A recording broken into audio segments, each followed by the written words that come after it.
Kita lanjutkan dengan materi teknik penyimpanan insulin di ruang rawat inap kepada Ibu Ika Fitri Ramadana, S.Farm Apoteker, kami persilahkan.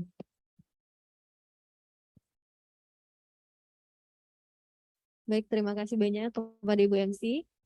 Baik, Assalamualaikum warahmatullahi wabarakatuh.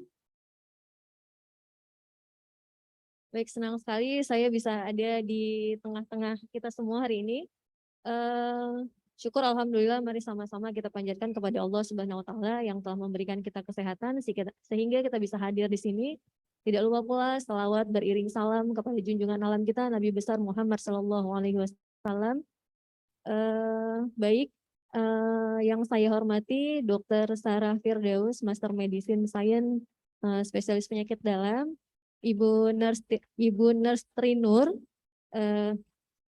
kemudian kepada rekan-rekan sejawat perawat dan peserta didik koas yang saya banggakan. Baik, saya tidak akan memperpanjang lagi mukadimah. Saya hari ini ditugaskan untuk memberi sedikit informasi tentang teknik penyimpanan insulin di ruang rawat inap. Saya diberi waktu kurang lebih 15 menit ya. Baik, tentu teman-teman udah pada tahu tentang insulin. Nah, insulin seperti yang kita ketahui bersama, bahwa insulin itu adalah hormon yang terdiri dari rangkaian asam amino yang disekresi oleh sel beta pankreas, di mana hormon ini dikeluarkan sebagai respon kenaikan glukosa darah.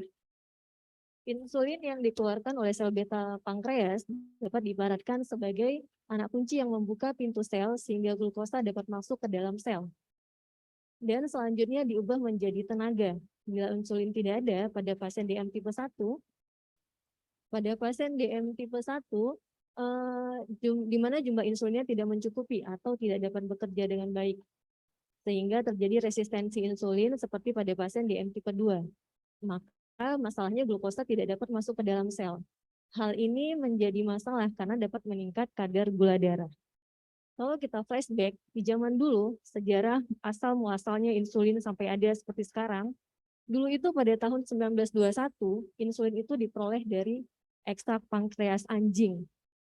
Kemudian, para ilmuwan melakukan penelitian lagi hingga pada tahun 1965, insulin itu berhasil disintesis secara kimia, kemudian tapi secara tradisional masih menggunakan ekstrak pankreas dari anjing dan babi. Hingga pada tahun 1981, berhasil dilakukan penelitian dengan hasil rekayasa genetika di mana ditemukan struktur insulinnya mirip dengan insulin manusia. Barulah pada tahun dari tahun 1981, next slide, bisa ya? Bisa dibantu ya, panitia?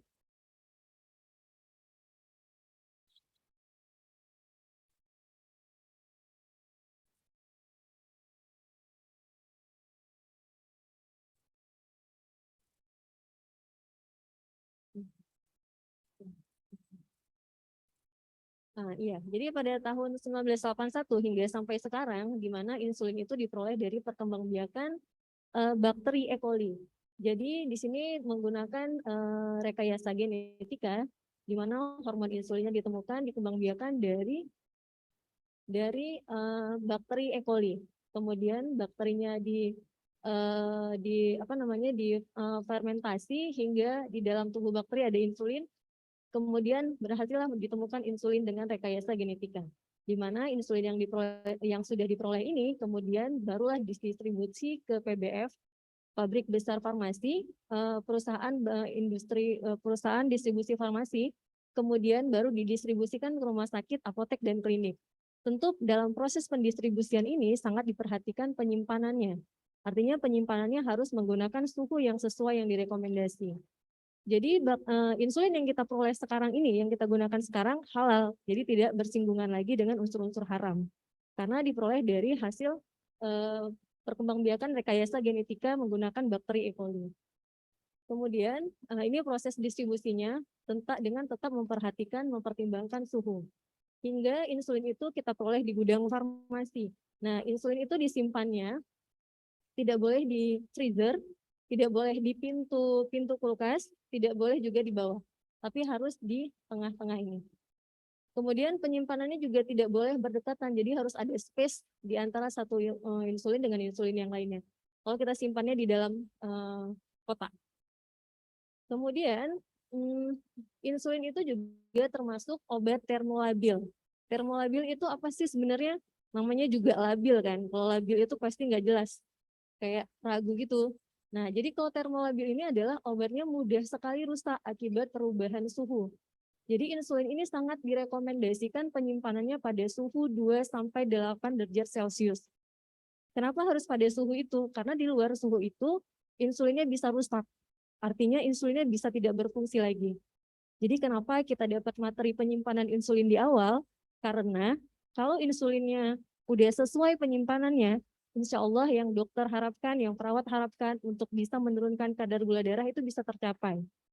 Tapi kalau insulinnya rusak, walaupun penyampaian cara gunakannya udah baik, edukasinya udah baik, tapi insulinnya rusak, tetap aja nggak ada manfaat sama sekali untuk pasien.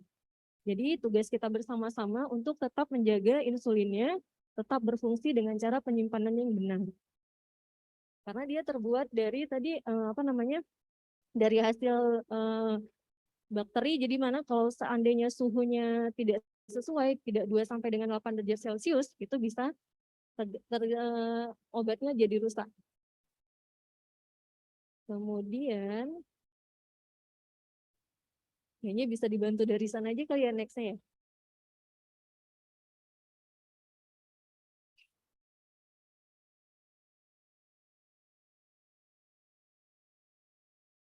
Nah, kita masuk ke dalam penyimpanan insulin. Nah, di dalam penyimpanan kita mengenal expired date dan beyond use date atau kita singkat dengan BUD. Istilah ini beyond use date, BUD ini akan sangat familiar nanti pada saat zaman akreditasi ya. Jadi ini semua obat harus ada BUD-nya istilahnya atau singkatan dari beyond use date. Apa sih sebenarnya bedanya antara expired date dan BUD?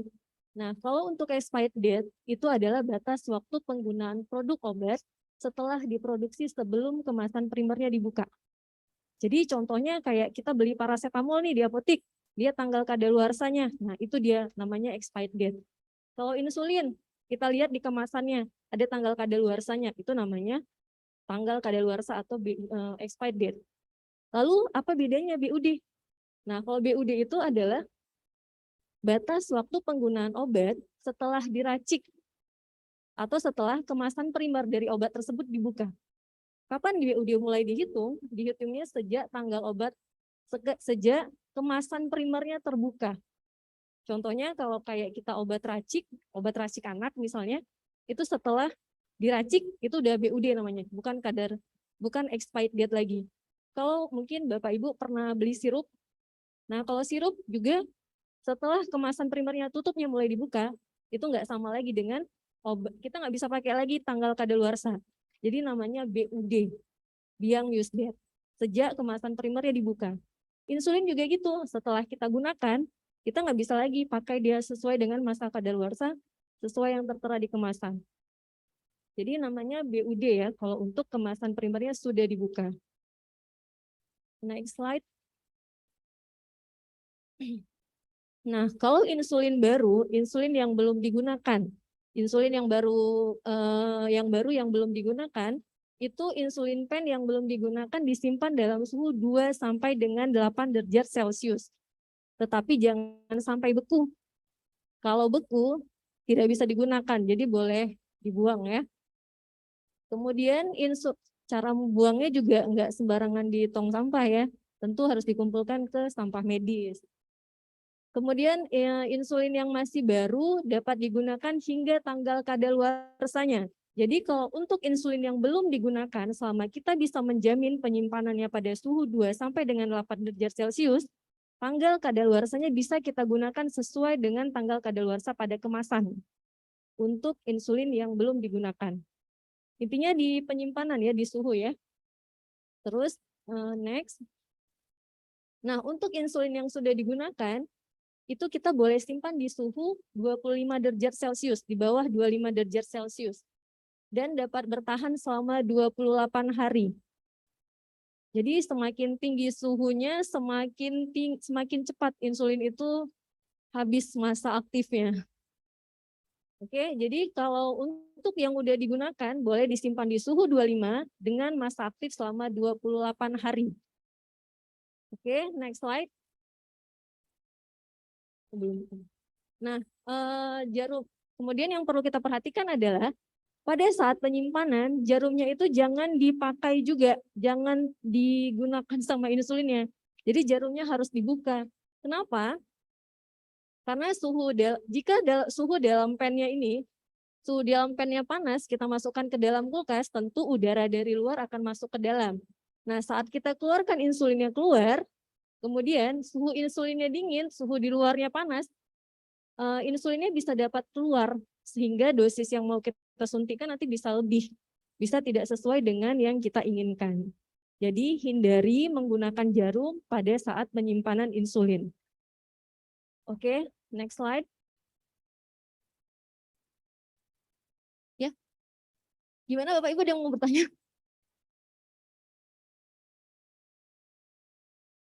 Oh, jarumnya. Ini mana?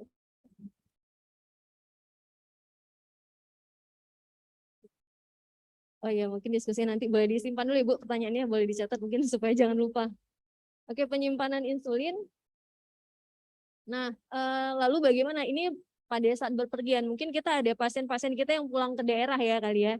Yang pasien rujukan harus pulang ke daerah tuh pasiennya misal dibekali dengan insulin, terapi insulinnya masih lanjut. Gimana cara pasien itu menyimpan insulin selama dalam perjalanan? Ini mungkin kita bisa edukasi bersama. Jadi saat berpergian, jika suhu di luar itu udah pasti panas lah ya di luar ya. Suhunya di atas 25, bagusnya bawa full box. Jadi bisa menjamin stabilitas dari insulin tadi. Karena seandainya nih rusak insulinnya, suhu di luar panas, apalagi naik mobil L300 mungkin yang suhunya udah panas, sampai ke sana insulinnya ada tapi obatnya nggak ada khasiat lagi, udah rusak. Kenapa lah kadar gula darahnya nggak turun? Rupanya karena insulin yang disuntikkan nggak ada lagi efikasinya, udah rusak.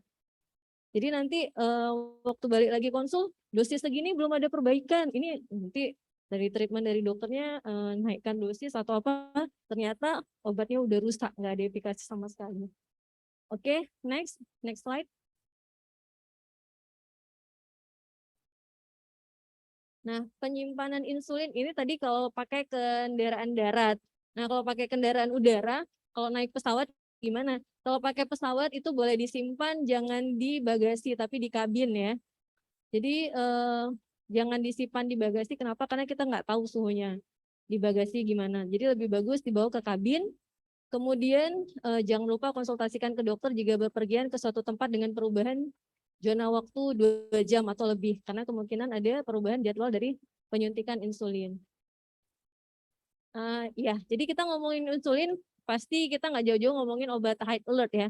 Insulin itu salah satu obat high alert. Ini ada SOP dari Pokja SKP terkait penanganan obat high alert. Di mana insulin itu merupakan obat high alert, artinya obat yang memerlukan kewaspadaan tinggi. Jadi bisa fatal jika terjadi salah dalam pemberian. Kemudian yang saya adopsi dari SOP itu adalah bagaimana penyimpanannya ya. Jadi untuk obat yang memiliki resiko tinggi dapat menyebabkan berbahaya, bermakna bila obatnya salah. Jadi bisa berbahaya, bisa bahkan sampai menyebabkan kematian. Nah, bagaimana penyimpanannya? Pastikan obatnya terpisah dari obat lain dan terlokalisir. Terlokalisir merah dengan pemberian stiker high alert. Kemudian pastikan suhu penyimpanannya sesuai. Jadi kalau insulinnya baru belum digunakan, suhunya 2 sampai dengan 8 derajat Celcius. Untuk insulin yang sudah digunakan suhunya 25 derajat Celcius. Perawat harus selalu melakukan double check sesuai dengan SOP yang tadi. Terdapat untuk semua obat-obat high alert sebelum diberikan ke pasien. Jadi untuk obat high alert, insulin salah satu obat high alert. Jadi jangan lupa perawatnya mohon untuk dapat melakukan double check. Tujuannya adalah untuk menghindari terjadinya kesalahan dalam pemberian. Karena insulinnya banyak kan, satu pasien mungkin bisa pakai 2 insulin, bisa pakai Lantus, bisa pakai Apidra. Kita khawatir salah dalam menggunakan bisa fatal. Jadi jangan lupa lakukan double check. Siapa tahu karena misal perawat A lagi stres nih banyak beban kerjanya. siapa tahu kesalahannya bisa ketangkap sama perawat B misalnya. Itu tujuan dilakukan double check ya. Nah, kemudian bagaimana penyimpanannya? Kita balik lagi penyimpanan ya. Nah, untuk insulin yang belum digunakan, insulin baru disimpan dalam kulkas pada suhu 2 sampai dengan 8 derajat Celcius. Insulinnya jangan lupa disimpannya terlokalisir, terpisah dengan obat lain. Jangan lupa tambahkan stiker high alert. Tujuannya kenapa pakai stiker high alert? Jadi waktu ngambil tuh kita udah waspada nih, oh ini bahaya nih, harus hati-hati. Emang udah warning di awal gitu kan. Kemudian jangan lupa juga kulkasnya juga perlu dilakukan monitoring suhu. Karena kalau tempat penyimpanan kulkasnya rusak, otomatis obatnya juga bakal rusak. Nah, makanya kita penting untuk memperhatikan monitoring suhu kulkas dengan menggunakan termometer dan ada form pemantauan suhu. Ini diakreditasi diminta sini. Jadi untuk mungkin ada beberapa ruangan yang termometernya udah nggak ada lagi, mungkin udah bisa diusulkan untuk perbaikan kepada IPRS. Kemudian untuk ruangan penyimpanan obat yang AC-nya sudah tidak berfungsi juga jangan lupa diusulkan kepada IPRS. Terus udah gitu, kalau sekiranya ruangan tempat penyimpanan obat tidak bisa dipastikan suhunya di bawah 25, itu udah jadi masalah sih sebenarnya ya. Mungkin bisa segera diusulkan ke IPRS untuk perbaikan AC di ruangan penyimpanan obat. Kemudian ini BUD-nya, kalau suhunya bisa terjamin 2 sampai dengan 8 derajat Celcius, BUD-nya kita bisa pastikan sama dengan BUD yang tertera di kemasan insulin tersebut. Nah, kalau untuk insulin yang sudah digunakan, disimpannya di suhu 25 derajat Celcius. Jangan lupa juga ruangannya itu harus dimonitoring menggunakan termometer dan form pemantauan suhu. Tujuannya apa sih sebenarnya ada form pemantauan suhu?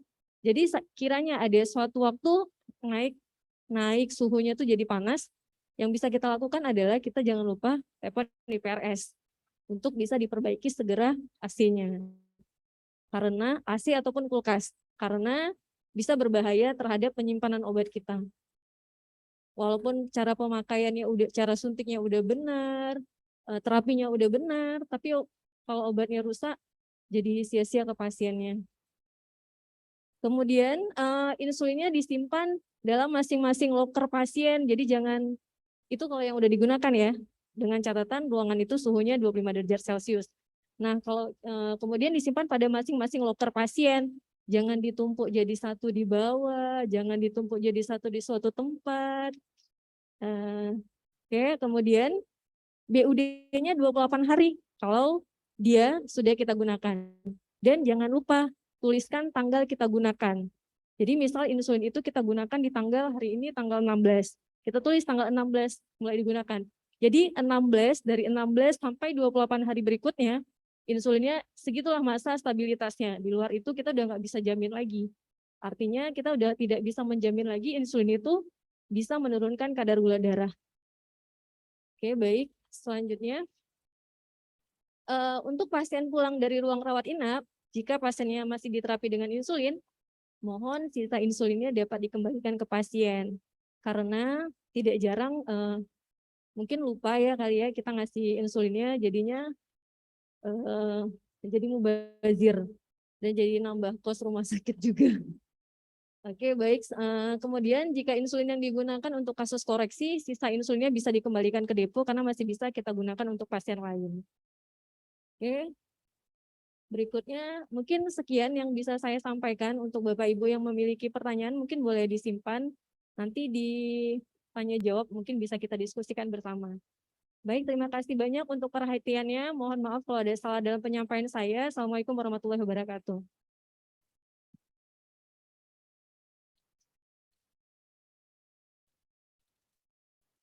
Terima kasih atas materinya kepada Ibu Ika Fitri Ramadana, S1 APT. Selanjutnya,